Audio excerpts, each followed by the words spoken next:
Uns veciños de Xinzo teñen que empregar auga embotellada para todo. Levan un ano sen poder usar a auga da villa e non poden máis.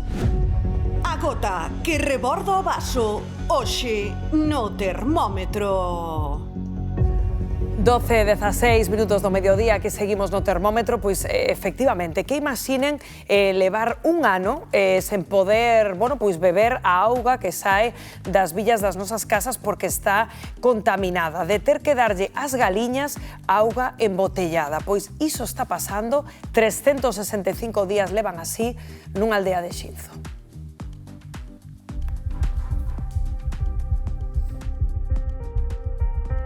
Imaxinan levar un ano sen poder usar a auga? Pois isto é o que lle pasa aos veciños de Gudín, unha parroquia de Xinzo de Limia. Dende hai 12 meses, das súas villas sae un líquido aceitoso e con mal cheiro.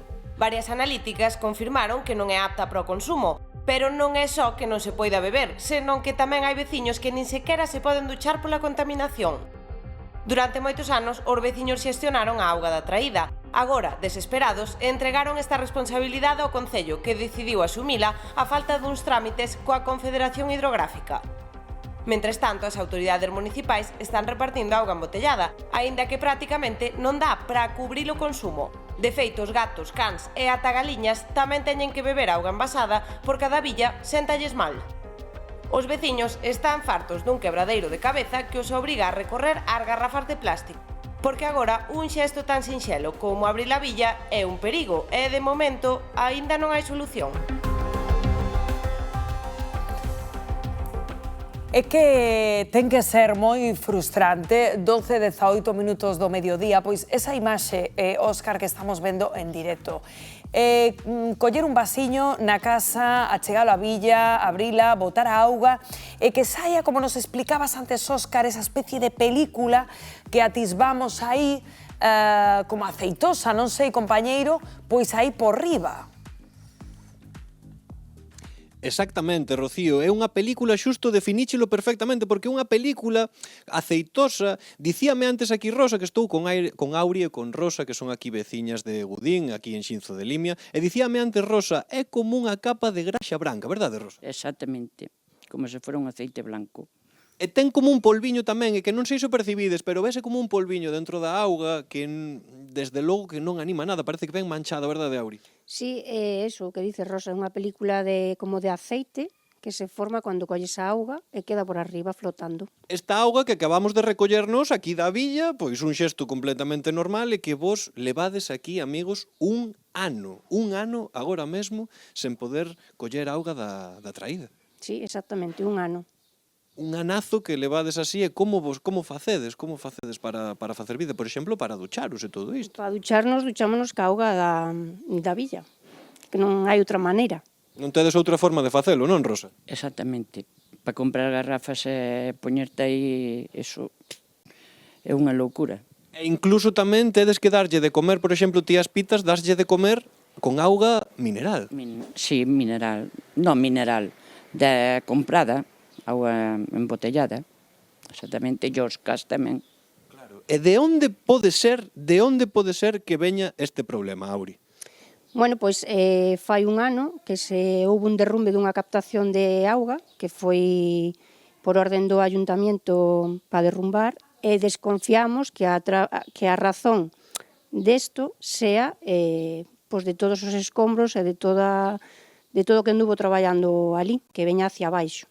Porque ten sentido, máis ou menos, desde que foi esa situación ata agora foi xusto cando comezou, non, o problema da auga. Exactamente. Un problema da auga que recibiron os nenos, non? Que os nenos iban á fonte e dicían, isto non sabe ben. Exactamente, viñan á miña casa e decíanme se podían beber na miña casa porque a auga da fonte sabía mal. Entón, eu comenteille que era a mesma auga.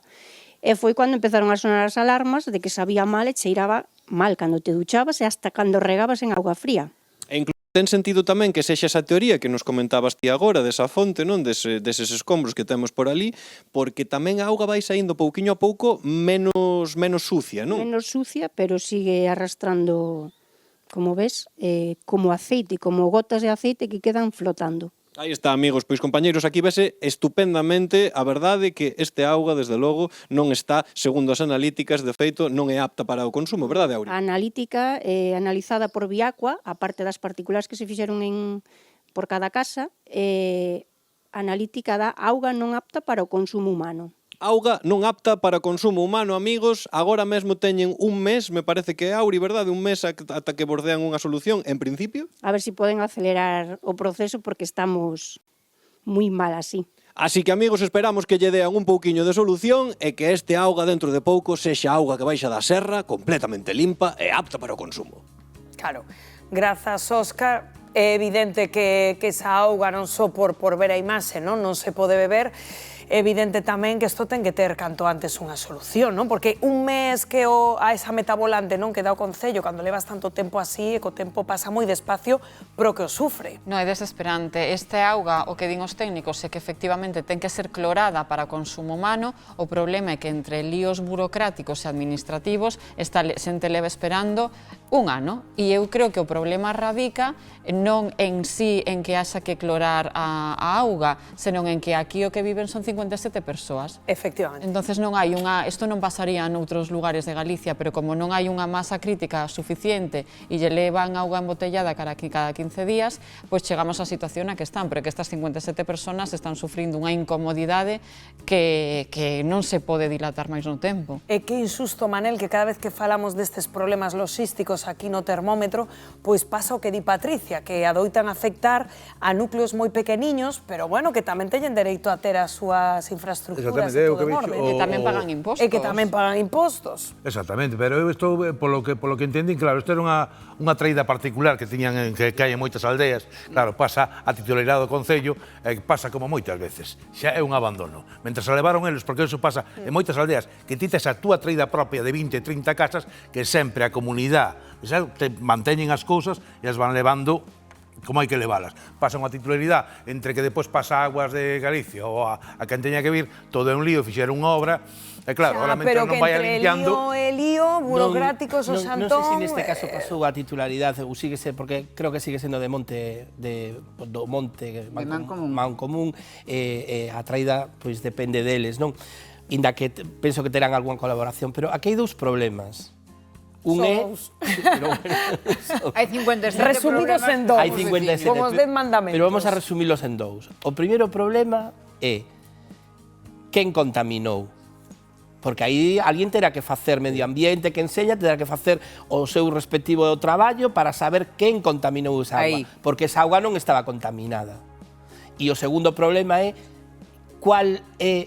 como se xestionan as traídas privadas e como se poñen en común dentro dos concellos, como se regula todo isto. Bueno, pois hai un traballo, sobre todo para os xuristas, de como facelo, non? Porque hai problemas a veces, e a veces non é só o culpable o concello, sino tamén os propietarios da traída.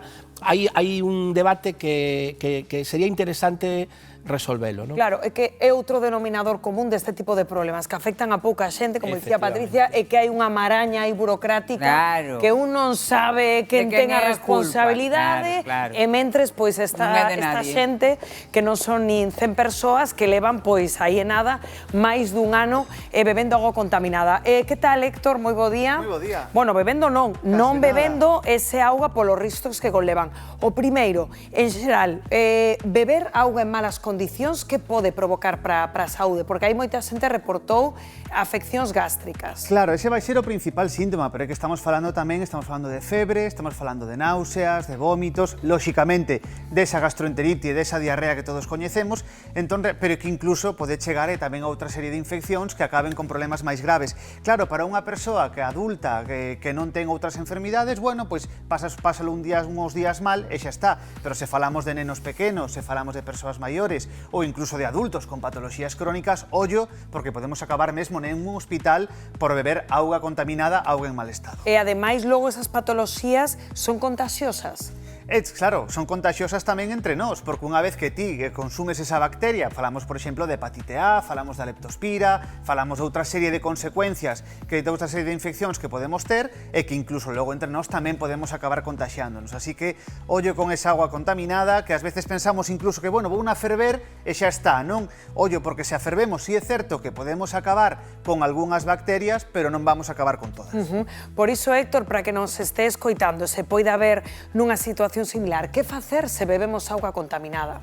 Claro, se xa bebemos, pois realmente o primeiro que temos que facer é mirala, non? Porque sí que ás veces observar temos aquí... o aspecto, claro, non? Moitas veces abrimos a billa e xa se sae clara, pois en principio non nos avisan, pero ás veces sae turbia, ven porque hai obras, ven por algo, e xa ollo porque xa te está avisando. Pero é que ás veces a auga non vai oler mal, non vai ter un aspecto turbio, senón que pode estar como este primeiro vaso que vemos clariño e transparente, pero ter aí un químico que está contaminando. E que pistas nos pode dar a auga? Que podemos facer? Temos que fiarnos dos sentidos. Dúbidas. Temos que fiarnos dos sentidos, do sentido do olfato, do sentido do gusto, da vista, e ver realmente se esa auga está nas mesmas condicións de sempre, se ten o sabor de sempre, se ule como sempre, se hai algo raro, ollo aí a ver que pode estar pasando. Pero claro, si é certo que ás veces non os sentidos fallan porque realmente é algo que está aí oculto, por exemplo, unhas bacterias que non as vemos e que nos van causar mal. Por eso temos que aí xa que confiar nos servicios municipais que analizan a auga periódicamente e que nos avisarían en caso de que houbera algún problema. Pero como se podería purificar a auga? Hai un xeito de facelo? Sí, temos varios xeitos. O primeiro falábamos antes de ferver a auga. Se a fervemos durante 3 minutos, un minuto quedaría un pouco curto, o ideal sería fervela entre 3 e 5 minutos,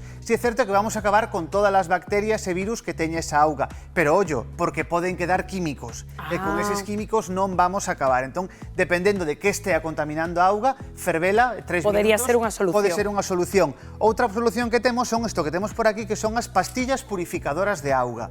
Isto, por exemplo, emprégalo moito as ONGs, en lugares, por exemplo, que en conflicto, onde non se pode garantir un suministro de auga potable, entón o primeiro que fan é, en caso de que estea turbia, filtrala, porque eso sí que é imprescindible, porque isto vai purificar de bacterias, de virus, de químicos, pero non se está turbia. Entón, primeiro filtrana e logo aplican. Como se aplica? Pois é unha pastilla destas que directamente se quita daqui, unha pastilla pequeniña, como vemos, e botámola directamente nun cuenco que teña aproximadamente 1 litro de auga. Vemos que a pastilla pouco a pouco se vai desfacendo, vaise desfacendo e logo deixámola actuar. Hai que deixala actuar aí durante media hora se queremos acabar con virus e bacterias e ata 2 horas se queremos que estea ben purificada e acabar con outras bacterias como, por exemplo, son con outros parásitos como a giarda, por exemplo, que tamén é moi habitual que cause problemas. Así que o ideal deixala 2 horas, vemos que a pastilla xa se está desfacendo. Comeza a facer o seu efecto. Comenta a facer o seu efecto, deixámola aí reposar e ao cabo de 2 horas xa temos un auga perfectamente potable que podemos beber sin ningún problema. Pois moitas grazas por estos conselliños, Héctor. Vémonos nun anaquiño para falar de algo que nos interesa a todos, que é dormir ben. E trucos para facelo. Claro, e ademais vamos falar desas cousas ás veces que encontramos á venda en internet e que funcionan, non funcionan, imos dar pistas a ver se realmente esos trucos funcionan. Efectivamente, porque eses trucos soen costar bastante, así non que sempre son eficaces. hai que saber cales sí e cales non. Temos un despliegue hoxe preparado que vai gustar moito. Pois de seguido te vemos, Héctor, 12:20.